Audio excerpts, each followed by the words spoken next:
Good afternoon, everyone, and welcome to class. Today, we are going to have a short class, so you'll be able to run right into your weekend. We're going to be going over activity 89, okay? I know it's a little far back because I just posted 94, but we're going to go over 89. Since I posted the questions to 90, 91, and 93, we'll go over those starting Monday, okay? Now, before we get started with the work, I just want to go over how the rest of class is going to go. So I posted activity 94 this morning. Oops, sorry. Activity 95 is another lab. So I'm going to be posting that this weekend because it's another one of those situations where I have to record outside. And activity 96 is a reading, which we're going to do on Monday. 97 and 98 are both labs, which I believe have to be done outside as well. And activity 99 is a project. So I may have to record 97 and 98 as well. So I think we only really have 2 more sessions that we're going to meet, maybe 3, because I'll use that information just to go over work. So we'll go over questions next week, and we'll probably just meet to go over questions and answer any questions that you may have. But because a lot of these, and if you look at 94, you'll understand what I mean. A lot of these require movement between outside and inside. So the video has to be paused. I have to do a separate recording. We'll go from there. So we are winding down very, very quickly. We're actually going to be done with all of our sessions by the end of next week. And then once we're done with those sessions, I'll probably meet with you the following week just to go over some answers for whatever sessions we have left, and then we'll be done. Please make sure you're turning in any assignments you have zeros for. Check EDSB. Make sure you get that work in, because I want you to do the best as humanly possible before you leave for the end of the year. So we're almost done, guys. We're down. We're looking at the light at the end of the tunnel. We're looking at home stretch. So let's go over activity 89. Number 1, what is the range of sound intensities that the human ear can hear, from the quietest sound to the one that causes pain? Now, I'm not sure if people were struggling with this question or if people didn't quite understand the question, but if you were looking at the table that was in the book, and I'll show you what that table looks like, this question would have been fairly easy to answer. It was this table here, and that table appears on page F6. Okay, so the answer to that question was 0 to 130 decibels, 0 being the quietest, 130 causing actual pain. Okay, what is the advantage of using the decibel scale to indicate intensity of sound? Well, sound intensities vary over a very wide range. The decibel scale provides a convenient way to measure such a wide range. Otherwise, the range of numbers would not fit on the page of a linear graph. So if you're looking at a decibel scale, between 0 and 10, 10 and 20, it gives you a pretty wide range. So you'd have a better understanding of what you can hear versus trying to sketch that on a graph using a different scale. Number 3, if a sound increases by 10 decibels, how many more times intense is the sound? So if it increases by 10 decibels, it is 10 times more intense than the previous sound. Most people perceive an increase of 10 decibels as doubling in volume of a sound. How many times louder would a 70 decibel sound appear to be when compared to a 40 decibel sound? Okay, so if it's 40 decibels and now you're going to 70 decibels, 40 to 50 is 10, 50 to 60 is 10, 60 to 70 is 10. So 70 times 70, I'm sorry, 10 times 10 times 6, excuse me, is 1,000. Okay? So, so you should understand that an increase in 10 decibels has 10 times increasing in intensity, which is perceived as doubling the volume of sound. Okay, so it's increasing by 1,000 decibels. So an increase in 10 decibels would double and then double and then double again if you're going from 40 to 70. Okay.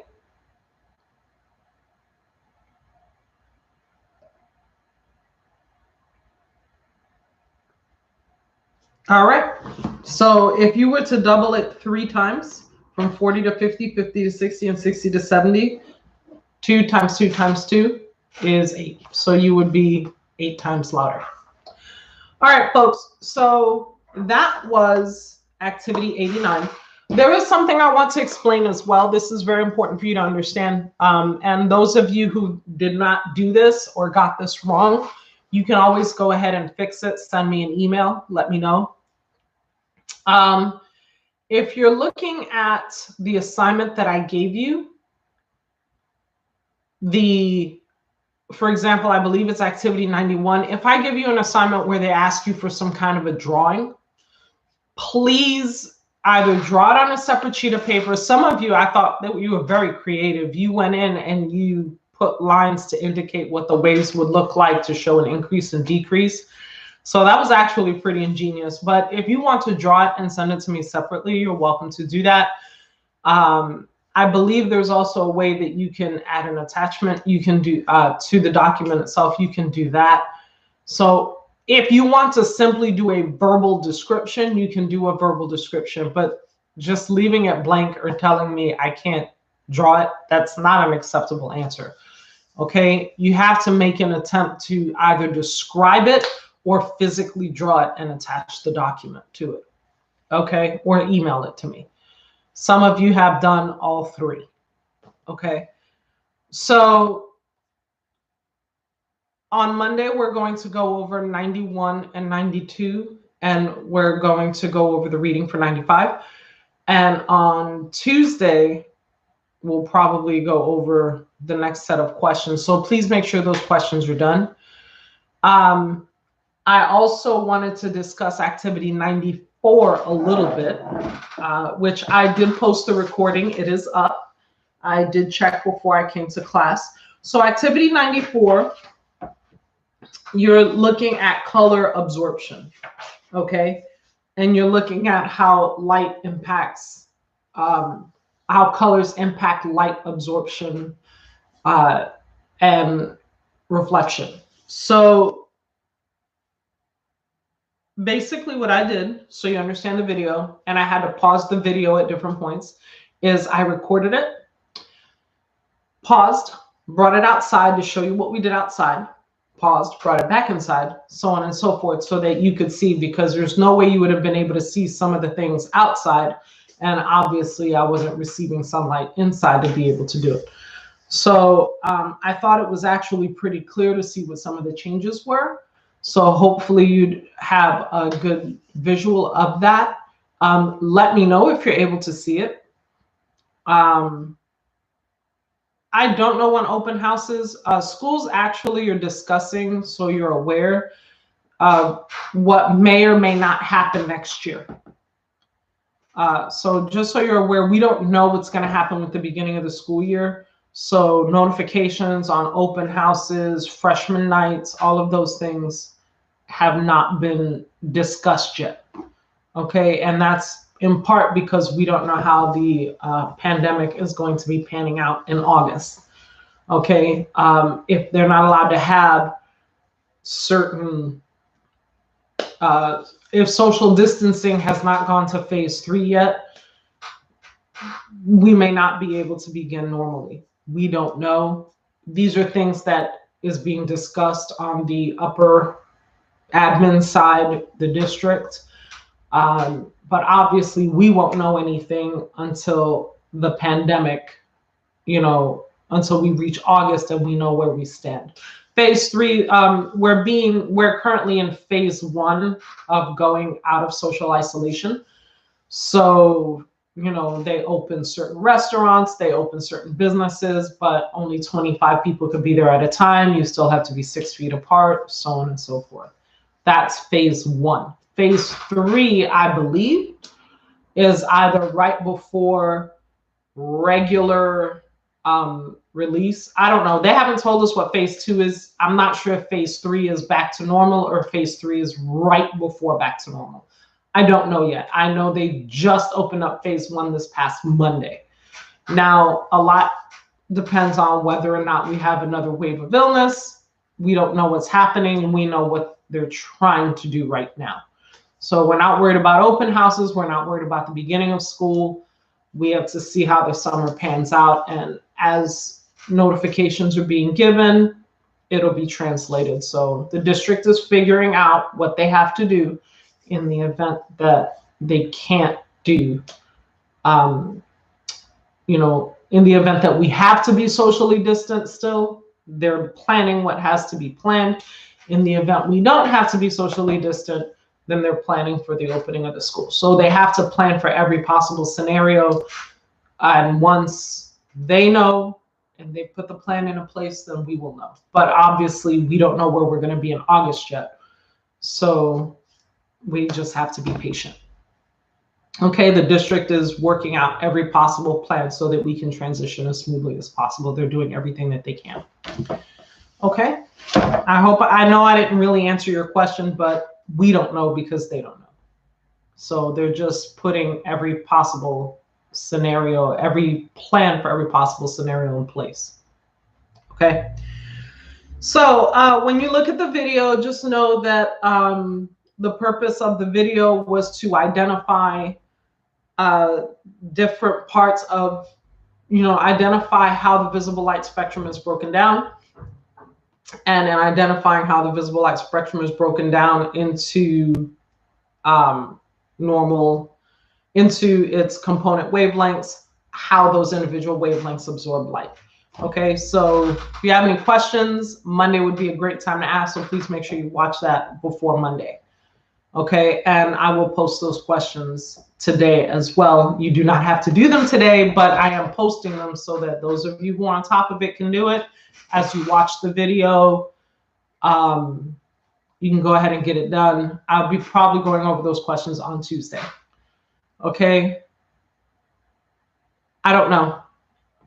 I honestly don't know. The question was, in case you can't see the chat, do you personally think the schools will be open for 9th grade? I honestly have no idea. There's a lot that goes into it. First of all, if there's a second wave of sickness and we have to go back into social isolation, and schools are a unique situation because unlike a store where you can move away from people, you guys know my classroom, for example, there is no way to socially isolate my class. Some of you, well, all of my classes have people at every single table with, a class size of 32, which is my largest class. I have 4 people to a table. You were definitely not 6 feet apart. So these are things that the district has to consider, because if we can't socially isolate in a classroom, and there's no classroom where you can socially isolate unless it's a tiny class, but that doesn't apply to every single class in the district. So you can't make plans for some classes and not others. So again, they're trying to figure out the best approach. But since that's the case,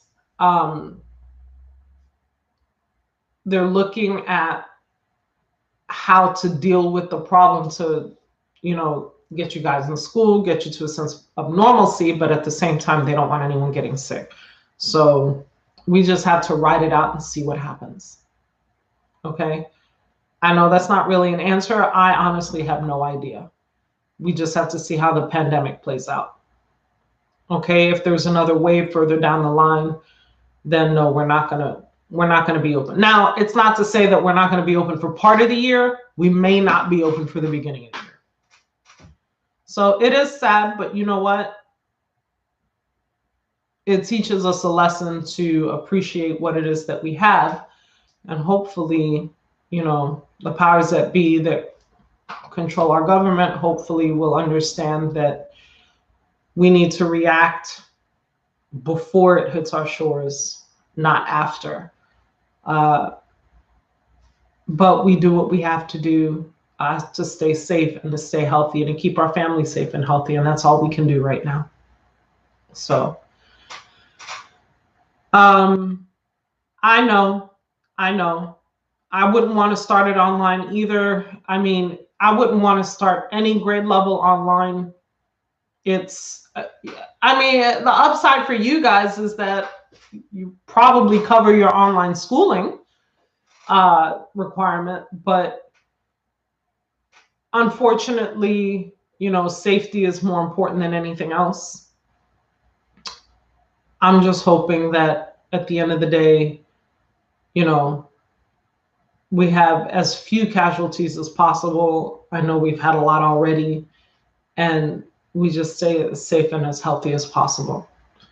But for now, I don't know. I wouldn't want to have to establish classroom procedures in November. Okay. So we'll see. We'll see. I'm just hoping that I'm providing you as much of a lab experience as possible given the circumstances. I know it's got to be tough. So, and I think you guys do need the social component. It's important for you to learn.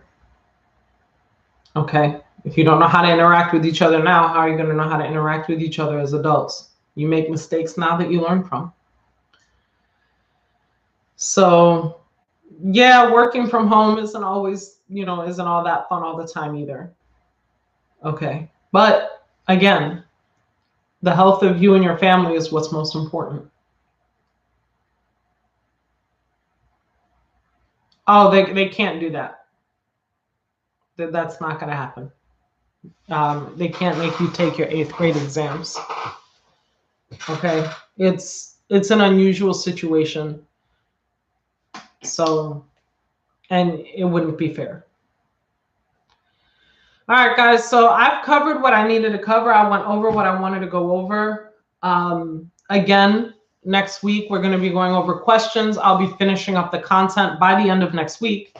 And if we meet the following week, it'll just be to go over questions, make sure you understand all of the content, and get ready for the last test. Okay, we only have one test, and that's it. We don't have a midpoint and a final. We only have one test.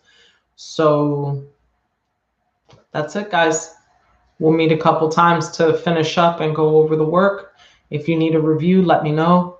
Otherwise, I will review for the test to the best of my ability, and you'll take your test and you'll be done. So I hope you guys have an absolutely fabulous weekend. I really do. Monday, we'll get together, catch up on some things, and do our reading.